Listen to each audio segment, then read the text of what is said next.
দেয়ালের চোখ। শহরের এক পুরনো ফ্ল্যাটে সদ্য উঠেছে সায়ন্তন।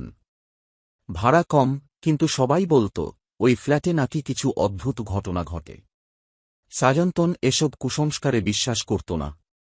প্রথম রাতেই সে ঘরে বসে বই পড়ছিল। হঠাৎ মনে হল দেয়াল থেকে কেউ তাকিয়ে আছে।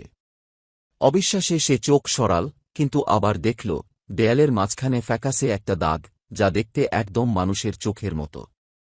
সে ভেবেছিল এটা আলোর খেলা, কিন্তু চোখটা পলক ফেলল। সায়ন্তন ভয়ে পিছিয়ে গেল। ধীরে ধীরে দেয়ালের ভেতর থেকে এক লম্বা, অন্ধকার হাত বেরিয়ে দেয়ালের গায়ে গুঁড়ি মেরে এগিয়ে আসছে তার দিকে। সে দরজার দিকে ছুটল, কিন্তু দরজা তখন নিজে থেকেই বন্ধ হয়ে গেল। পিছন থেকে ফিসফিস করে একটা আওয়াজ, এখন তুমি। দেয়ালের মানুষ। পরদিন ফ্ল্যাটটা ফাঁকা ছিল, কিন্তু নতুন ভাড়াটে এলে সে দেখে দেয়ালে এখন দুজোড়া চোখ তাকিয়ে আছে।